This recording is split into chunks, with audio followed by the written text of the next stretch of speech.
Então, vou fazer essa aula 1. Vou botar aqui 01, né? Na verdade, né? 01, que é a primeira parte de 3 partes que existe o curso, que a gente vai chamar de revisão porque já foi dado. Tranquilo?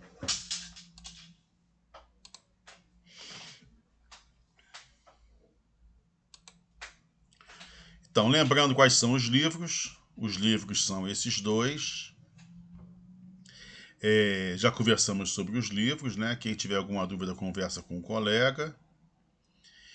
E o mais importante, os dois livros são quase do mesmo autor, que é o Interley e o Straybook. Só que o Straybook é só nesse vermelho e o Interley está nos dois. E o que eu estou fazendo é seguindo, vamos botar aí uns 90% do livro, certo? Eu só acrescento aquilo que eu acho que o livro ficou devendo. E, quer dizer, é quase que o livro todo. Quem estudar só pelo livro já está sabendo a matéria. Se eu pegar esse livro da página 1 até a última página e entender tudo, eu sei a matéria que está sendo dada na sala de aula. Outra coisa importante do livro é que a anotação que ele usa é a anotação que eu uso. Tá? Por exemplo, a anotação de módulo, na maioria dos livros, é com 2 barras. São 4 barras usadas para o módulo. E aqui nesse livro a gente usa só com 2 barras, como se fosse o valor absoluto, fica parecido com o valor absoluto. Então a gente está seguindo a anotação usada no livro. Esse lance de datas, as provas, eu não posso falar nada agora porque realmente eu não tenho ideia de como será feita a avaliação e gostaria da ajuda de vocês, como nós já comentamos no e-mail que eu fiz com cada um, né? No início do ano eu coloquei aqui nesse endereço, encurtador.com.br desão jzão 158, aqui ó, é case sensitive, tá? Tem que botar desão e jzão, não pode botar minúsculo não. O material, mas pelo visto, talvez eu use o SIGA A, porque vai ter até curso do SIGA A agora pra gente, para poder ajudar vocês. Então, pode ser que fique lá nesse DJ158 e também no SIGA, tá? Por enquanto. Isso aí na revisão isso não vai fazer muita diferença. Esqueçam a palavra prova, prova, prova, só vejam só o que é a primeira parte, segunda parte e terceira parte, como eu comentei com vocês, ó. A primeira parte, que é essa aqui, ó, onde está escrito prova, vocês podem ler parte, ó. É o que já foi dado, é o que está sendo revisto agora, é a revisão que eu vou fazer. A segunda parte serão esses capítulos e a última parte esses capítulos aqui, ó, certo? Mais ou menos é assim, né? Mas esqueça essa parte de prova aqui, é só como ver a parte. Então, terminando a revisão, a gente vai iniciar aqui. Aqui vocês não aprenderam nada, ó, nesses daqui, ó. Não foi ensinado ainda, só foi ensinado isso aqui, ó. Essa parte em azul aqui, tá? Então, por que a gente vai usar vetor? Que para estudar a geometria analítica plana, não precisa de vetor. O vetor ajuda. Mas como o nosso curso é 80% geometria analítica espacial, é indispensável o uso do vetor. Sem vetor fica muito difícil o curso. O vetor facilita o curso. E para os futuros professores, que são vocês, né, de física e de matemática, a nova Base Nacional Comum Curricular colocou vetor nas 2 séries iniciais do ensino médio. Então, vocês vão ensinar vetor para alunos do ensino médio. Então é bom aprender, né? Para ensinar vetor, a gente normalmente usa o segmento de reto orientado, porque olha aqui, tem um segmento aqui AB, ó, tá vendo? Na geometria, o segmento AB e o segmento BA, eles são o mesmo segmento. Então, ou os mesmos segmentos, na verdade, né? Só que quando você faz orientado, é do ponto A até o ponto B, é diferente do ponto B até o ponto A. Então, o segmento orientado de A a B é diferente do segmento orientado de B a A. Mas eu acho que eu vou parar de ensinar vetor utilizando esse segmento de reto orientado. Por quê? Porque eu acho melhor ensinar vetor como setas, tá vendo aqui, ó? Setas, onde o que importa nas setas é o ponto inicial, o ponto final, a sua direção e o seu sentido. O sentido é esse aqui, ó, onde tem a setinha aqui, ó. E que vetor não é uma coisa, não é um objeto. Ele é um conjunto infinito de objetos que possuem o quê? A mesma direção, o mesmo sentido e o mesmo tamanho, independente do ponto de início e o ponto de fim. Por exemplo, o vetor U, o vetor V e o vetor W, com certeza o ponto inicial de U é diferente do ponto inicial do C, que é diferente do ponto inicial aqui, que é D. E os pontos finais também são diferentes, concorda? O ponto inicial e o ponto final são diferentes. Mas esses três vetores, eles são um só. Porque vetor, ele faz parte de um conjunto. Como o vetor U é de mesma direção. O que é direção, né? Vamos lembrar que é direção. Direção é a reta suporte, ó. Tem uma reta aqui, tá vendo? Uma reta aqui, ó, que passa aqui, ó. Quando a gente fala que tem mesma direção, é quando está na mesma reta ou quando está em retas paralelas. No caso aqui, ó, o AB, o CC' e o DD' estão em retas paralelas. Então, os três têm a mesma direção. Eles têm o mesmo sentido, ó, porque todos estão apontando para cá, ó. Todos estão apontando para cá. E tem o mesmo tamanho, pode acreditar, tá? Tem o mesmo tamanho que fui eu que fiz. Então, esses três vetores, eles são um só. Eles são um vetor que um inicia no A, um inicia no C, um inicia no D. É isso. Tá? Então, vetor é uma seta onde o que importa é o ponto inicial, o ponto final, e é um conjunto é um conjunto de objetos onde tem mesma direção, mesmo sentido e mesmo tamanho, embora cada um possa estar representado no início de um ponto qualquer. É isso. Melhor que falar sobre segmentos equipolentes, que também é a mesma coisa. Por que é um segmento equipolente?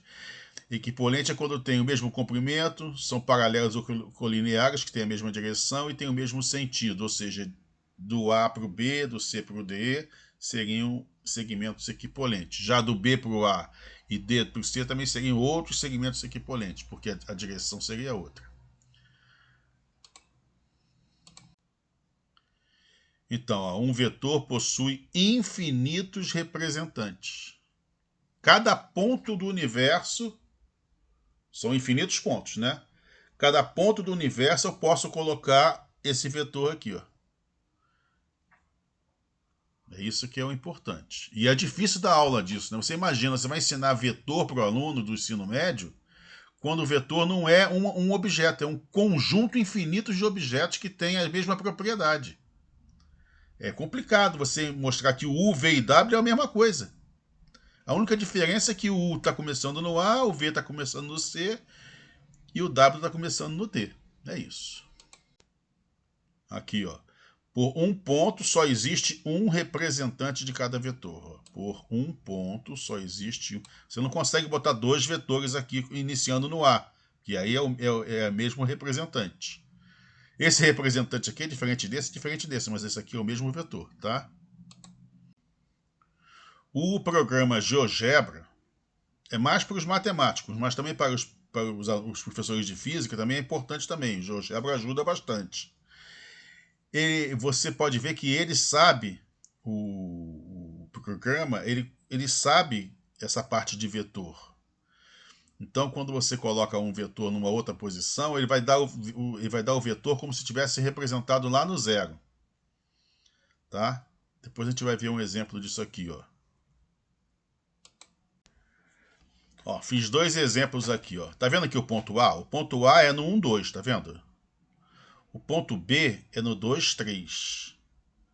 Mas quem é o vetor U? O vetor U é 1, 1. Então seria isso aqui, ó. Seria o mesmo vetor que esse aqui, ó. Já esse aqui, ó, o C, ó, do 4, 4 até o 8, 5, quem é o vetor? O vetor é o 4, 1. Ó, ele vai pegar aqui, ó. Tá vendo? É o mesmo vetor. Tá vendo? O V é quem? 4, 1. É o vetor 4, 1. Quem é o A? O vetor A. 4, 1 também, tá vendo? Quem é o vetor AB? O U vai ser 1, 1. Quem é o vetor W? 1, 1 também, tá vendo? É o mesmo vetor, só que ele iniciou, um iniciou no ponto C, outro iniciou no ponto 0. Um iniciou no ponto A, outro iniciou no ponto 0, tá vendo? São exemplos do uso do GeoGebra, que ele também verifica, ele vai colocar esse vetor aqui como se fosse o mesmo desse, ó. Aqui, ó, nessa parte aqui, tá vendo aqui, ó, 4, 1 e 4, 1. Um é o V, outro é o A. Eles são o mesmo vetor, mas estão em posições diferentes. Vou mostrar outro aqui agora no 3D, ó.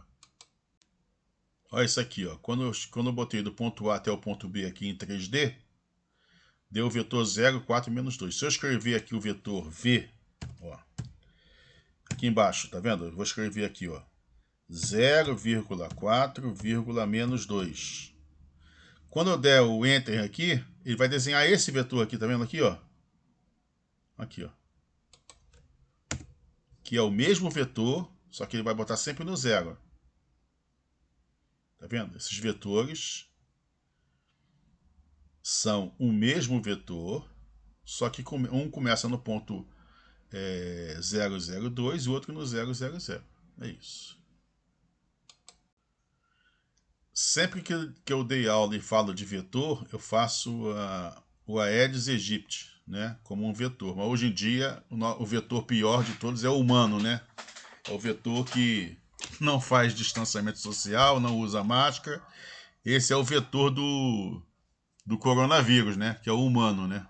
Já o Aedes aegypti é o vetor das outras três doenças que a gente já está acostumado. Dengue, né? Chikungunya e a outra que eu esqueci o nome agora. Então, o que é o vetor? Vetor, o mosquitinho vai lá, pica na pessoa A e transporta o veneno para a pessoa B. Então, vetor é um transporte. Ó. Se a gente for enxergar o vetor como um transporte, a gente pode ler o seguinte, ó, o ponto A foi transportado ao ponto B pelo vetor U.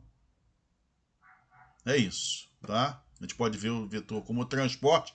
Fica até mais fácil para fazer soma de vetores e tal. É isso. Uma coisa que quando a gente estuda, tem muita definição, né? Definição é o que é aquela coisa, né? Então, por exemplo, o que é um vetor oposto? Aí explica o que é um vetor oposto. Então, o vetor oposto, ele é o vetor. Tá vendo aqui, ó? Menos AB igual a BA, ó. Ele é o vetor que tem mesma direção. Ele está na mesma reta ou reta paralela. Tem mesmo comprimento, ó. Esse, que são os exemplos que eu estou dando, tem o mesmo tamanho, né? Mesmo comprimento e sentidos opostos. Então, o vetor U é esse, AB, e os outros vetores opostos a esse aqui seria, ó, BA, seria um, ó, se tivesse uma setinha aqui, ó, B até A, ou então A até aqui, ou então esse aqui, ó. São os vetores que são vetor oposto. É isso, tá? Então é simplesmente, ó, o menos AB, ó, tem aqui, ó. O AB, o menos AB é o BA. Tá vendo aqui? O menos AB é o BA. Ou a gente pode escrever U e menos U. É o vetor oposto. Essa parte de definição é uma das coisas mais difíceis para o professor. Porque uma coisa assim é que você ensina sem ter muito, né? Sem você utilizar naquela hora.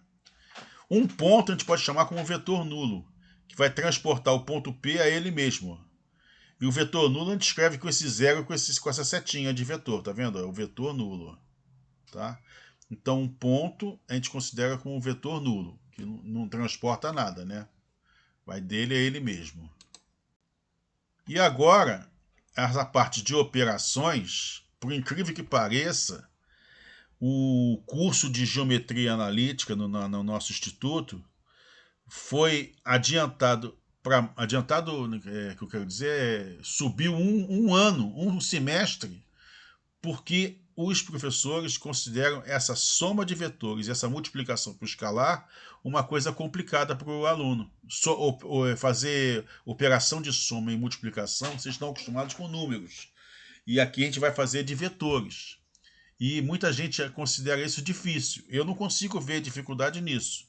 Mas esse é um dos motivos de vocês não fazerem mais no segundo período, passou para o terceiro, e do primeiro para o segundo, e assim vai.